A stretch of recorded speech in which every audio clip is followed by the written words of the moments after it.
La Corporación Gira Castro, junto con otras organizaciones sociales y varios congresistas, hemos venido trabajando en observaciones frente a la reglamentación que ha venido expidiendo el Gobierno Nacional de cara a la implementación de los acuerdos de La Habana. Digamos que en esta lógica trabajamos en una intervención ciudadana que hicimos sobre el decreto 902, que fue uno de los que expidió el Gobierno Nacional finalizando sus facultades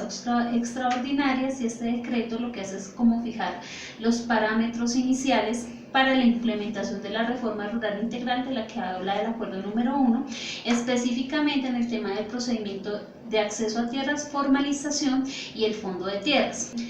Al hacer la lectura y la revisión de este decreto junto con estas organizaciones y los congresistas, nos dimos cuenta de varias cosas, digamos que no solo son inconstitucionales, sino que contradicen el espíritu de los acuerdos de La Habana, que habla de entrada en el punto 1 de garantizar el acceso a la tierra para campesinos con o sin tierra insuficiente. Dentro de las observaciones que presentamos a la Corte Constitucional está el tema de que el decreto de ley busca reglamentar cosas que ya están reglamentadas dentro del Código Civil y el Código General del Proceso, busca modificar este tipo de figuras jurídicas como el tema de la titulación de posesión, el saneamiento de la propiedad, de la falsa tradición, ¿sí? Y al querer modificar esas figuras jurídicas que ya se encuentran reglamentadas dentro del Código Civil y el Código General del Proceso, digamos que no se pudiera hacer por una vía extraordinaria como se hizo a través del Fast Track, sino que tiene que ser a través de una ley estatutaria que surta todos los trámites de discusión al interior del Congreso de la República. Adicional a eso, el decreto ley le da unas amplias facultades a la Agencia Nacional de Tierras, hasta tal punto que la agencia puede tener la facultad de suspender trámites no solo administrativos sino judiciales, lo que pone, digamos, en un desequilibrio de la balanza, porque supedita que un trámite administrativo puede ser mucho más importante y prevalente que un trámite judicial. O sea, estamos hablando que una entidad de carácter administrativo, a pesar de las amplias facultades que pueda tener, pueda darle órdenes y suspender trámites judiciales, puede darle órdenes a un juez de la República.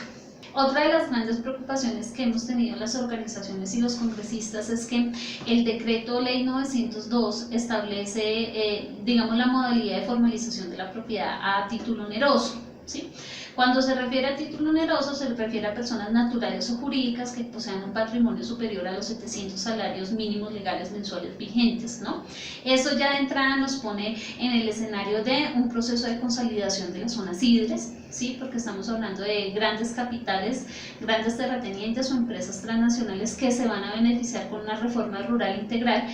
Digamos, el decreto ley 902, digamos que posibilita,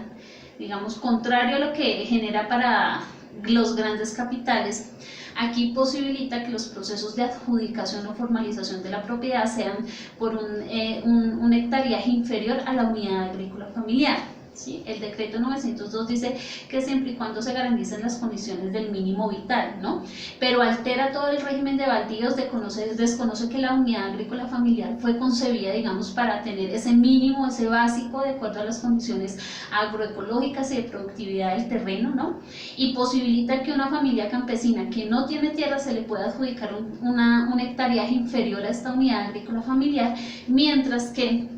para el grande capital genera condiciones de convertirlo en un sujeto de reforma agraria integral, ¿sí? Genera condiciones de que no tiene que ser un nacional, ¿sí? Mientras que para este tipo de sujetos sí tiene, por ejemplo, ese condicionamiento que tiene que ser nacional colombiano, ¿sí? Desconoce la gratuidad en el proceso de formalización de la propiedad. El decreto ley establece que aquellas personas que sean beneficiarias tendrán que sufragar los gastos administrativos, los gastos notariales, todo el procedimiento oneroso que genere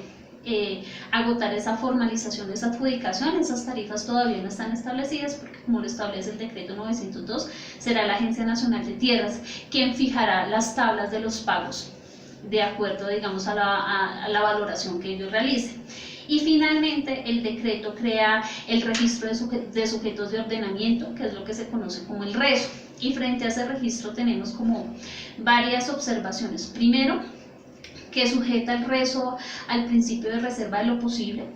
El principio de la reserva de lo posible no es una figura que exista en el ordenamiento colombiano. Digamos que aquí lo más parecido que existe es el tema de la regla fiscal, que todos estos programas estarán sujetos a la disponibilidad presupuestal del gobierno nacional, y eso de entrada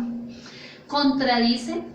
ese principio transversal que contienen los acuerdos, que es el tema de la progresividad, ¿no? Si yo sujeto el funcionamiento, la cobertura de un programa única y exclusivamente al recurso financiero, pues seguramente me voy a quedar corto, seguramente va a ser ineficiente e inoperante el programa. Y nos preocupa que se entienda ese registro como aquel que va a constituir el derecho, y no es así. El registro es un consolidado, una base de información de quienes pueden ser sujetos de reforma rural integral de acuerdo a unas condiciones que establezca la ley. Por eso digamos que dentro de las conclusiones de la intervención ciudadana está que el decreto 902, el decreto ley 902, digamos, es inconstitucional. En muchos de sus apartes contradice el espíritu y la esencia principal de los acuerdos de paz con las FARC, en lo que tiene que ver con punto 1, que es garantizar el acceso a la tierra y la formalización de la propiedad para campesinos con o sin tierra insuficiente. Digamos que ese es el espíritu del acuerdo, garantizar esas condiciones mínimas para esos grupos poblacionales que están en situación especial de vulnerabilidad, que están en los mayores cinturones de pobreza. Por eso una de las metas que tiene el acuerdo en el punto 1 es superar el 50% de la pobreza estructural del país.